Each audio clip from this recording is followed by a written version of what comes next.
पंजाब के दरियाओं में ताहाल सैलाबी सूरत हाल बरकरार है। फ्लड फोरकास्टिंग के मुताबिक 5 सितंबर को दरियाई सतलज, रावी और चनाब में इंतहाई ऊंचे दर्जे के सैलाब का खदशा है, जबकि बालाई इलाकों में बारिशों के बायस दरियाओं में पानी के बहाव में गैर मामूली इजाफा हो जाएगा। रिलीफ कमिश्नर पंजाब की जानिब से जारी करदा रिपोर्ट के मुताबिक इस सैलाबी सूरत हाल से पंजाब में अब तक 3200 देहात ज़ेरे आब आ चुके हैं।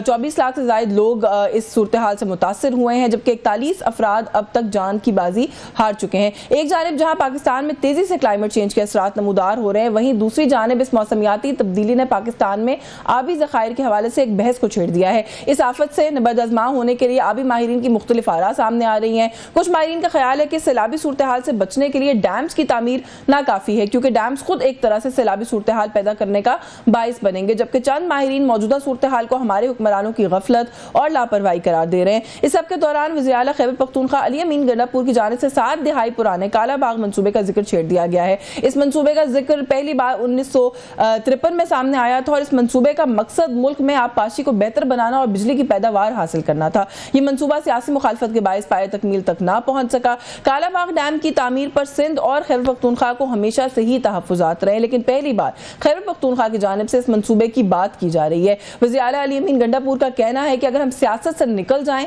तो इस मंसूबे पर अमल कर सकते हैं, लेकिन सवाल यह है कि सिंध हुकूमत और इस मंसूबे की मुखालफत करने वाली दीगर जमातें क्या इस मंसूबे के लिए रजामंद हो जाएंगी। हमने पंजाब से भी कुछ इसी तरह की सिमिलर आवाज़ सुनी। काला बाग डैम का नाम तो नहीं सुना, लेकिन ये ज़रूर कहा गया कि हमें कुछ चीज़ों को करना पड़ेगा सियासत को बालाए ताक डालते हुए रखते हुए। तो देखते हैं, थोड़ा सा इस पर बात करेंगे कि ये जो बात की है ये क्या इसका कोई कॉन्टेक्स्ट है, उन्होंने वैसे ही कह दिए, पार्टी पॉलिसी है कि नहीं है, क्योंकि असद कैसर साहब ने कहा ये पार्टी पॉलिसी नहीं है, उनकी जाती राय है। लेकिन अभी मैंने देखा कि बैरिस्टर गौहर ने फिर इंडोर्स किया अली अमीन गंडापुर साहब के मौक़िफ़ को, तो थोड़ा सा इस पर भी बात करेंगे। एंड ऑफ कोर्स जो इस वक्त सूरत हाल है पंजाब में सैलाब की, वहाँ पे रिलीफ एक्टिविटीज़ कैसी हैं, ये फ्लड जो है वो अगले 3, 4, 5 रोज़ में सिंध को हिट कर सकता है, उसके लिए तैयारियां कैसी हैं, थोड़ा सा इन सब इशूज़ पे बात करेंगे। हमारे साथ प्रोग्राम में हमें ज्वाइन किया है प्रोविंशियल मिनिस्टर हैं for local bodies Zeeshan Rafiq साहब ने। बहुत शुक्रिया सर आपका, आपने प्रोग्राम में वक्त दिया। तर्जुमान है गवर्नमेंट ऑफ सिंध के पाकिस्तान पीपल्स पार्टी से नादिर गबोल मौजूद है। बहुत शुक्रिया नादिर आपका भी, आपके वक्त के लिए। और सीनियर रहनुमा पाकिस्तान तहरीक इंसाफ के मेंबर प्रोविंशियल असेंबली हैं काजी अहमद अकबर साहब मौजूद हैं। बहुत शुक्रिया सर आपका भी,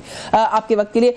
नादिर गबोल साहब, सर आपसे गुफ्तगू का आगाज कर लूँ, क्योंकि जब भी काला बाग डैम की बिलखुसूस बात होती है तो हम देखते हैं कि बहुत ज़्यादा रिजर्वेशन जो है वो सिंध की तरफ से आती है। अभी रिसेंटली एक कनाल के मंसूबे की बात हुई थी, उस वक्त भी हमने देखा कि पीपल्स पार्टी ने बड़ी भरपूर मुखालफत की उसकी। अब इसी कॉन्टेक्स्ट के अंदर पहले चीफ मिनिस्टर पंजाब ये कह चुकी हैं कि कुछ चीज़ों के ऊपर हमें सियासत करना बंद करना होगी। आज जो है वो चीफ मिनिस्टर KPK ने कहा है कि हमें मुल्क को, रियासत को पहले रखना होगा और अगर किसी चीज़ में मुल्क का फ़ायदा है तो फिर हमें उसके लिए इत्तफाक राय पैदा करना चाहिए। उन्होंने तो काला बाग डैम का नाम भी ले लिया। क्या किस तरह से देख रहे हैं जो बयान है गंडापुर साहब का उसको?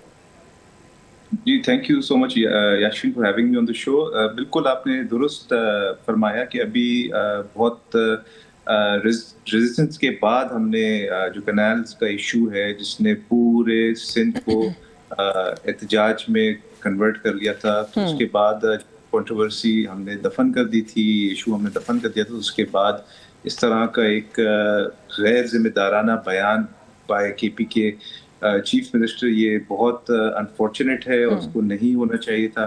और ये पाकिस्तान के खिलाफ, मैं तो उसको साजिश समझता हूँ कि जहाँ पे पाकिस्तान ऑलरेडी एक सैलाब की सिचुएशन के साथ, सैलाब फ्लड इमरजेंसी के साथ डील कर रहा है, और जैसे आपने खुद फरमाया कि अगले चंद दिनों में सिंध को हिट करने वाला है, तो इस तरह का एक गैर जिम्मेदाराना बयान by a chief minister of a province of the country, ये बिल्कुल अनएक्सपेक्टेड था और नहीं होना चाहिए था, और इसकी मैं मजम्मत करता हूँ।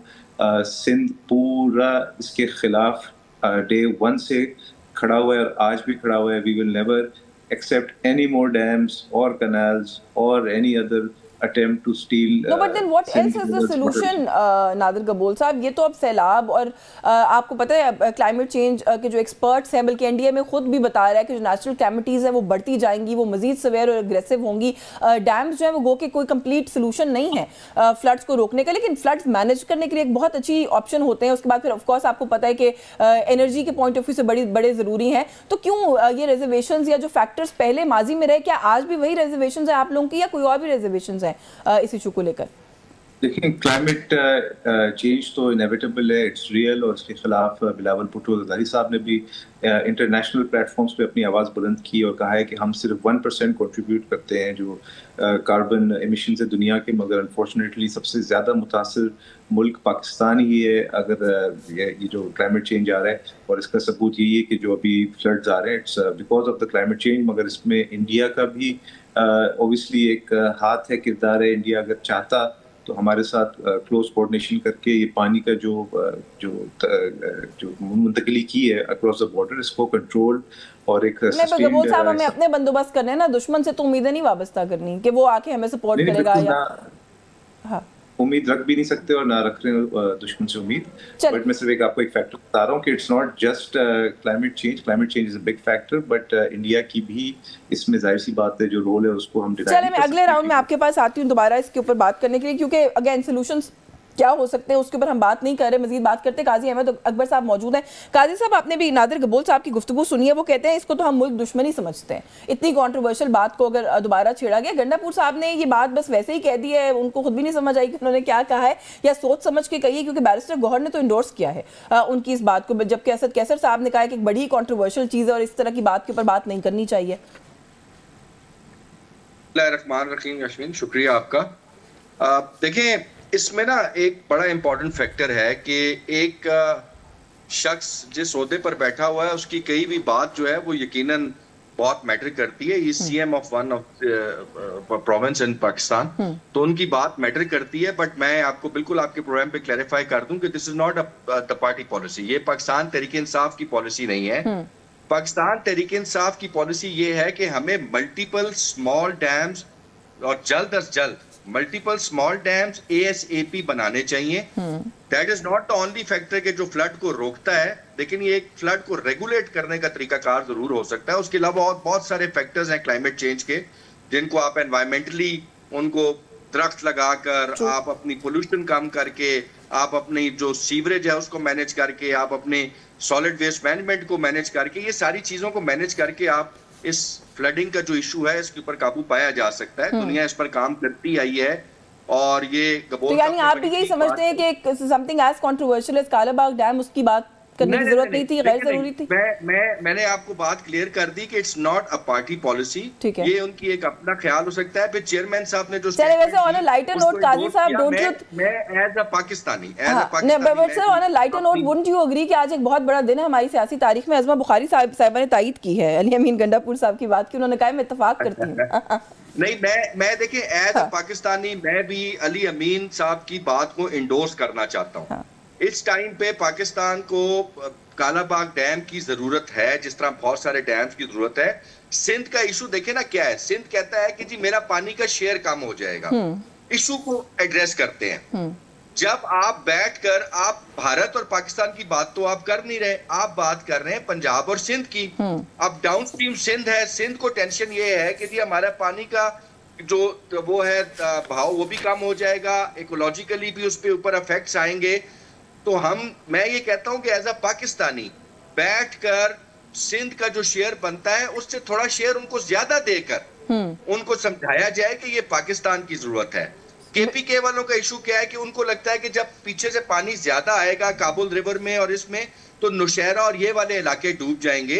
तो उनको भी ये समझाने की जरूरत है कि वो एक पॉलिटिकल गिमिक थी जो पुराने वक्तों में इस्तेमाल होती रही। वोट लेने का एक तरीकाकार था कि हम कालाबाग डैम नहीं बनने देंगे। असल में वहां पे भी अगर आप उसकी स्टडीज में जाएं, इंजीनियरिंग वाइज उसको देखें और टेक्निकली उसकी स्टडीज को देखें, तो नौशहरा कहीं भी डूबने वाला नहीं है। ये एक पर्सनल एंडोर्समेंट मैं आपको दे रहा हूं। दोबारा मैं प्रोग्राम पे क्लैरिफाई कर दूं कि पाकिस्तान तहरीक इंसाफ की कोई ऐसी पॉलिसी नहीं है कि कालाबाग डैम बनना चाहिए। ठीक है, पार्टी पॉलिसी नहीं है, लेकिन नादिर गबोल साहब एक बड़ी इंपॉर्टेंट बात की काजी साहब ने अभी कि कुछ इश्यूज जो रिजर्वेशंस हैं उनके ऊपर तो बातचीत हो सकती है ना सर। अली अमीन गंडापुर साहब ने कहा कि सिर्फ इस डर से कि कोई मुझे बुरा भला कहेगा या मेरी कोई पॉपुलैरिटी कम हो जाएगी या कोई इस तरह की बात, तो ये नहीं हो सकता कि मुल्क के इंटरेस्ट की कोई बात है तो मैं ना करूँ। तो जो बात काजी साहब कर रहे हैं कि जो कोई कंसर्न्स है उन पर बैठ के बात तो की जा सकती है सर, या आप लोग कहते हैं कि नहीं ये बिल्कुल नो गो एरिया है? अगेन मैं अभी रिसेंट इशू के ऊपर बार बार इसलिए आ रही हूँ कि बिल्कुल रिसेंट इशू है, आप लोगों ने कैनाल्स के ऊपर भी बात नहीं सुनी। अब ये वाला मामला भी, आई अंडरस्टैंड कि क्लाइमेट चेंज के बहुत सारे फैक्टर्स हैं, उनके ऊपर मल्टीपल एक प्रॉन्ग्ड हमें स्ट्रैटेजी की जरूरत है, लेकिन dams is a part of it sir. देखिए अगर आप इंडस रिवर डेल्टा सिर्फ देख लें तो it's retreated more than 10,000 square kilometres. तो पाकिस्तान के अंदर वैसे ही शॉर्टेज है पानी की। ये जो अभी सैलाब का जो सिचुएशन है, ये तो एक वंस इन अ डेकेड इसको आप बोल सकती हैं फिनोमेना है। ये हर साल कोई इस तरह नहीं होता कि बहुत ज्यादा पानी आता है और इतना कोई पानी नहीं, बल्कि रावी का तो मशहूर है, रावी और सतलज का, तो वो तो बिल्कुल ही सूखड़ गए थे ये रिवर्स। तो अभी अगर पानी आया है तो इसका ये मतलब नहीं कि अगले साल भी आएगा और उसके बाद भी अगले साल आएगा।